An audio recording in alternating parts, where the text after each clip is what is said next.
I'm Zan. Behind the camera is my friend Jaden. If you want to know how James and Judah became Wavemaker, stay tuned.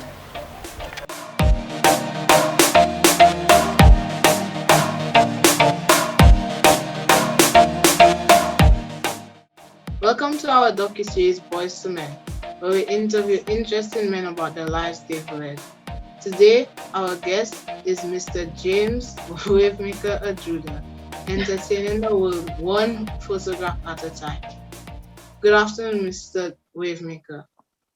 And how are you Good today? afternoon. I'm good, thanks, and thanks for having me. You're welcome. Okay, did you ever have a nickname? Yes, I did.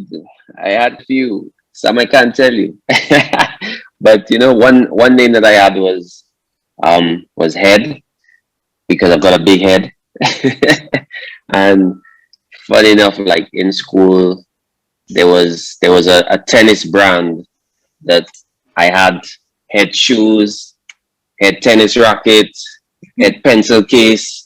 So the fella just started to call me Head. Yeah. Okay. What kind of boy were you? Were you troublesome, studious, nerdy, outgoing? What type of boy were you? Well, I would say I was a bit of both. I could have been somewhat nerdy because I was very much into computers and I liked to break apart computers and that kind of stuff. Um, Okay. I'd liked video games back then. I mean, it wasn't as popular as it is now, but Yeah. Did you have a hero or someone you looked up to? well, I would say for sure my father. My father was a huge role in like what I wanted to do when I grew up. Um, in terms of a lot of the decisions that I made, how I carried myself. He's definitely my hero, you know. And then of course there's Batman. Yeah, man. So, okay. So, did you go to secondary school? Yes, I did. You might not want to hear this, but I went to Cash's Comprehensive Secondary School. CCSS the best.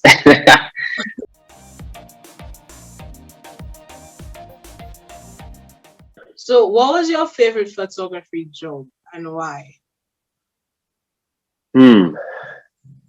My favorite photography job, I'll have to put it down to two.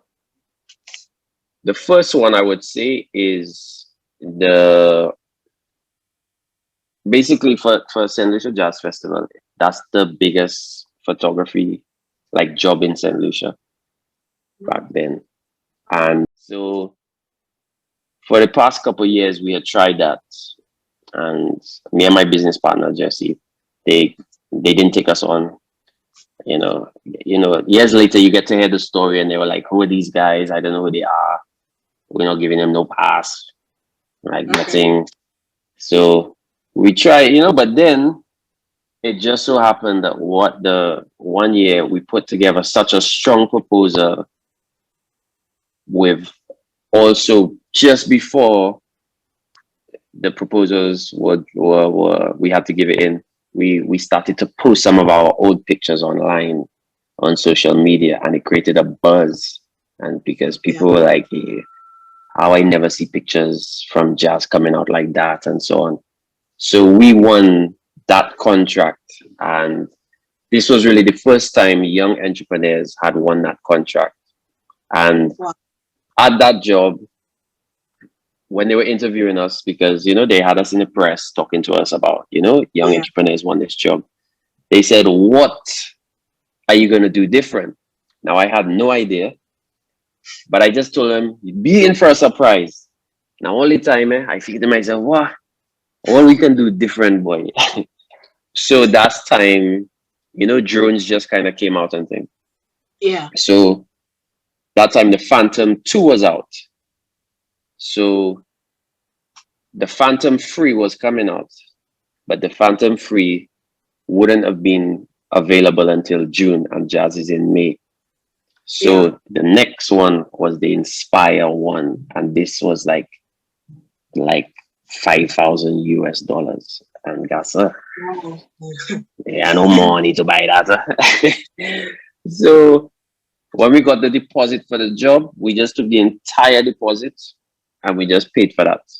And we never Okay. flown a drone before, and drones weren't really used in events. But that job, Yeah.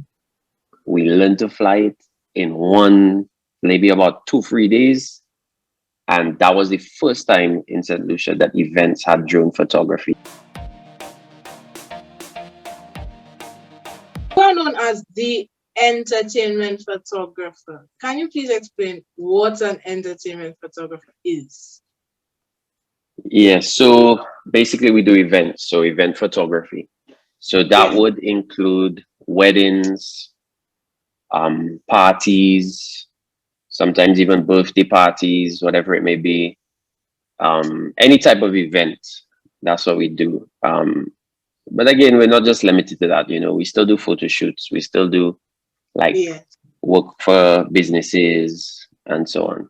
But yeah, we are most known for doing parties and events, weddings. That's really what we do.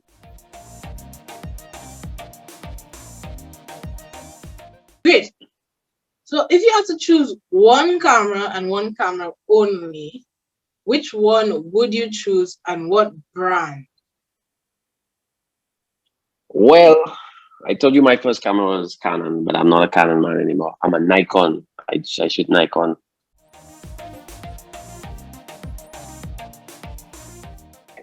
Okay.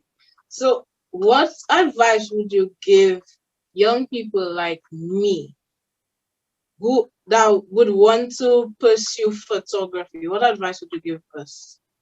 YouTube. YouTube is there. All you have to do is just go on YouTube and you can just type in the basics of photography and you can learn so much now. It's so much easier. So if that's what you have a love for, even the editing software now, you can get it right on your phone. A lot of the editing I do now is on my phone. Like I don't even have to sometimes come to the computer. So all of that, it makes it a lot easier if that is really what you want to do. Hey! Enjoying the highlights of my interview? Give this video a thumbs up and click on the link in the description below for the full interview. Trust me, you won't be disappointed.